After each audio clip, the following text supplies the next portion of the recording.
Good day everyone, I am Vanessa De Vera from Davao del Norte State College of Panabo, Davao del Norte. And along with me is Gerald Baslot. We are a second year student of Bachelor of Science in Information System under the Institute of Computing. Today we're going to interview some willing participants regarding about data structures and algorithms. These willing participants consist of three IT students and one IT specialist. And for this interview, we have prepared 5 questions that will be answered by these willing participants. These questions are: first is data structure applicable in real life? How? Number 2, do you use algorithm in solving your problems? Number 3, how important it is to understand data structures and algorithms? Number 4, are these data structures and algorithms still useful to you today? And lastly, what will be your message to your juniors who are currently studying data structures and algorithms? So without further ado, let's go with the interview.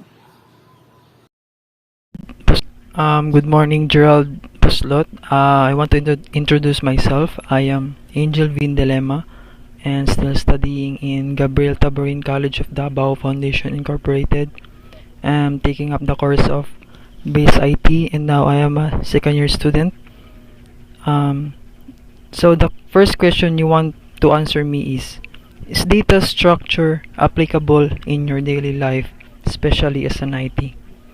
Yes, it is importante, especially sa ko ang IT student ko kay IT good, IT akong course. So, sa akong ma-answer na is maghatag lang kong kanang analogy. Like, for instance, have you been scolded by your parents for not being able to find a particular outfit in your messy wardrobe? Diba? Your parents, our parents, give the advice to keep our clothes in a systematic manner. So, the next time we want something, we can easily pick it up. So, the point is, data structure is, ang data is, you need to arrange sa tuwang mga gamit kung i-keep na to mga clothes na naka-structure, tapos in such a structure that when searching for a particular thing, kanang dili na kita ma-hassle na ko pangita ta. So maong yahang pasabot sa data structure ba. So as an IT student kay ako lang man kay importante jud siya kay simpre kung wala ning data structure kay dili mo guni siya ang kaning murag brace sa programming, mo ni siyang base ba, ang pinaka brace sa kumbaga pa ng backbone sa tuwang sa IT student, sa especially nga taking up a course of IT student. So mao lang to. So the next question is, do you use algorithm in solving your problems? For me, yes. I always use algorithm to solve problem. So, ako mahatagan na nga example is, the best example na is research. Quantitative and qualitative. So, di ba bago man ta mo jump into the conclusion or sa pinaka last nga sa research nato, di ba? Experience man tanan ta, di ba? Ang ato lang na kay kanang, di ba? When it talks about algorithm, step by step process. So, ang research man po, diba, ang qualitative o quantitative kay, mo siya, step by step. Dili mo po ingon nga mo jump into the conclusion ta. So, kailangan dyan na to siya, subayon. Mangita ta, mapati mga true or false, something etc. etc. So, dyan siya, Jud? Gamit yun siya ang algorithm in solving some problem. So, ang motto siya ang hamatag ng example is katong research, katong qualitative o katong quantitative. So, the third question is how important it is to understand data structure and algorithm. So, it is important to study and to understand the algorithm because as an IT student, saan na to pagka-encode sa codings na to? Ug kung nang maayo nga result kung wala na to siya nasabtan, di ba? So mura ra ta nag-ano ana kanang nag-suicidal lang ta nga patakar tag encode. So manarbaho ta pon, siyempre di mo jud nadawaton jud pag ano to mga ano na to. So as an IT student, kailangan jud na to siya masabtan kay ano mangguning data structure o kaning algorithm kay mao ni siya ang heart sa programming, pinaka heart sa core pa kumbaga pa ana pa kay diri aman ang step by step og ang brace niya nakahanay ang pag-process niya sa ano sa isa ka system. So the fourth question is, are these data structure and algorithms still useful to you today? Yes, is it useful gyapon siya, especially kay karon I'm currently taking up Bachelor of Science in Information Technology. Kung ipuhon-puhon, kung mag-graduate, siyempre kaning man akong natunan ng data structure, kay ma-apply man ako ni puhon sa akong trabahoan. Dili lang kay kanang karon lang na ako na siya magamit. Sa ano po, sa in the future po, near future, gamit ako sa panarbaho kay kaning usaning kaantos na to kalisod aning pagsabot aning data structure kaning algorithm kay moro gyapon ni siya mag-taking up ano lang ni siya kanang ano lang sa tuwa ba nang maghatag lang sa tuwag guide gani nga in near future nga hindi mo narbaho ta inani di ni siya pero pag in the future naman murag masabtan naman na to ni kay magmasensayo na nata mabasic na lang sa tuwa na good. So ang last question kay, what can you say to your juniors who are currently taking data structure and algorithm subject? So ang isa lang ako ang ano sila jud ma-suggest maano sila ma-sulti kay don't give up jud kay naay sometimes sa data structure and algorithm kay kaingon ka nga isud na sa sabton dili nakakasabot jud ba pero kag naka siya sa ka particular situation ba nga naka siya sa kasulok sa kwarto nga naka sa lugar nga wala ka kabalo ba nang nasa gani ka nang nakakabalo yung bato nimo ana good. Pero ang masuggest lang nako sila no sa mga pangano kanang mga incoming IT student kay don't take it up seriously but dili mo kalimtan mo subject ano lang good ba ka nang ano lang good kay naglisto ka karon ani pwede mo na tutulog sa karon relax ka di ugma na pod ba relax lang good chill lang sa pag-answer kay problema man na siya natural kailangan jud mo panggian problema pero dili lang jud kay asin papaka-stress lang kana i-balance lang pod ba para di kay asin ma-stress ka. So mao lang to akong sulti sa mga incoming IT student. And thank you so much. Taburin. Hello po. I am Janacel I. Pedro from Gabriel Taburin College of Davao and taking of BSIT, and I am 4th year college.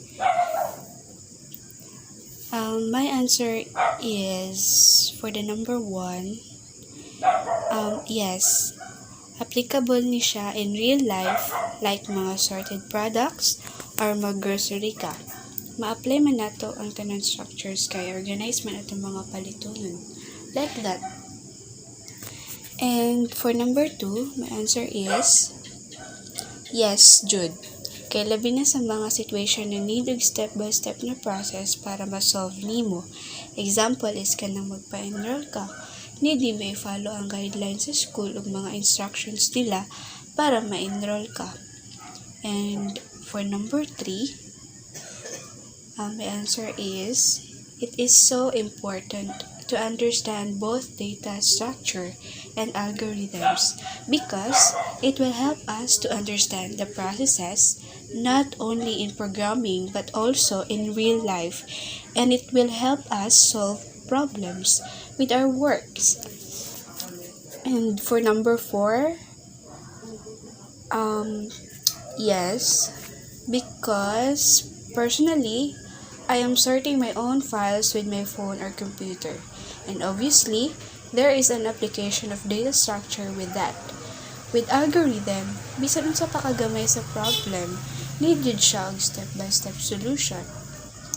And lastly, for the number 5, ang message nako is kanang keep trying hard lang jud og studyhan lang jud ang mga methods para masabtan nimo ang data structure and algorithms.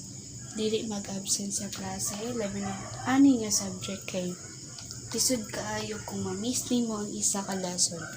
Og work smart lang jud. Mao lang to. Salamat. So, hello everyone. Before I will start answering your questions, let me introduce myself. I am Camille B. Daydaya, studied in Jose Maria College and taking up Bachelor of Science in Information Technology. So, I am here to answer all the given questions to me, and this is just my own opinion and idea about this. And the first question is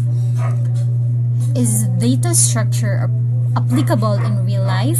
How? So for me, yes, of course, applicable na siya in real life, like mga sorted products. And I know all of you know what are sorted products, and kung mag-grocery ka, di ba, arrange naman ang mga products na need mo. So sa katuna situation, ma-apply na nimo ang data structures, and this is not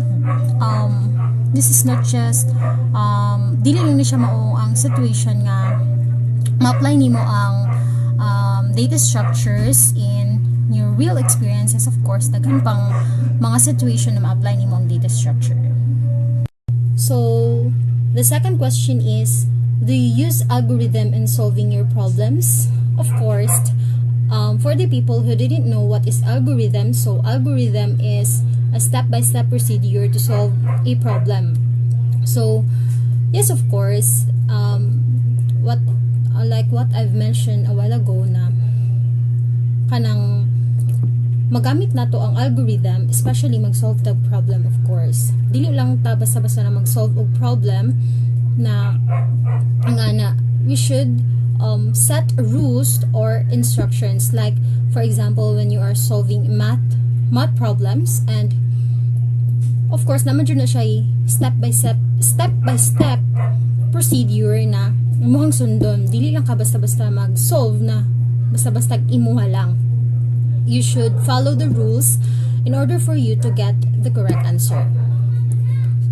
So the third question is how important it is to understand data structures and algorithm. Of course, it is important to understand both structure and algorithm because it will help us to understand the process not only in programming but also in real life situation, like what I mentioned a while ago, that data structures help us in our daily lives, in our daily situations, and it will help us to solve problems in our works or our life. So the fourth question is, are these data structures and algorithms still useful you today? Yes, of course, because personally I am sorting my own files in my phone and or in my computer. So obviously there is an application of data structure with that. So with algorithm, even small problems, we use algorithm. We use step-by-step procedure to solve a problem. That's all. So the fifth question is, message to your juniors who are currently studying data structures and algorithms. So this subject is not easy, right? So for me, sa mga juniors na nag-study ani nga subject, just work hard, relax, and use the algorithm. Pag na problem, you should set a procedures na first step, second step, in order for you to solve the problems. Because dili ka maka-learn if you can't experience those problems. So relax, enjoy, and set aside those distractions like cell phone, social media. So be positive and keep safe. Hi, good afternoon. Can you introduce yourself? Hi, yes, my name is Ashley. I work as an IT assistant at VXI Global Holdings Incorporated for 2 years now. Thank you. I have a few questions for you. Are you ready? Yeah, Thank you. So first, is data structure applicable in real life? And can you tell me how? yes. Structure refers to the storage and organization of data. For example, when we sort and organize books in the library, products in grocery stores, dictionary, sorted products in online platforms like Lazada, data structure makes it really efficient. Thank you. And the second one is, do you use algorithm in real life? Yes, to come up with the best resolution, the step-by-step process is highly suggested. Thank you so much. And can you tell me how important it is to understand data structures and algorithms? It is important to understand both data structure and algorithms because it'll help us to understand the process not only in programming, but also in real life, and it'll help us solve problems with our works. Thank you. And the fourth one is, are these data structures and algorithms still useful to you today? Yes, personally, I am sorting my own files with my phone or computer, and obviously, there is an application of data structure with that. With algorithm, no matter how small the problem is, you need to have a step-by-step process to come up with the best solution. Thank you. And lastly, do you have any message to juniors who are currently studying data structures and algorithms? Absolutely. For juniors, understanding the process of building an algorithm helps you build a strong foundation in logical thinking and problem solving. Data structure is also essential in terms of convenience since it provides effective and efficient processing of small as well as large amount of data. Thank you. You're welcome. Thank you so much for your time, Ashley. And that's it. Goodbye. Thank you. And so, in conclusion, data structure and algorithms are a fundamental topic IT people must understand. As a future analyst or IT personnel, understanding data structure and algorithms will help us create solutions whenever we will be encountering some issues or problems in the future. And knowing the processes of what you are working on will help you determine the source of the problem, and determining the source of the problem is the key in creating effective solutions for that problem. I think that will be all. Thank you for watching, and again, good day everyone.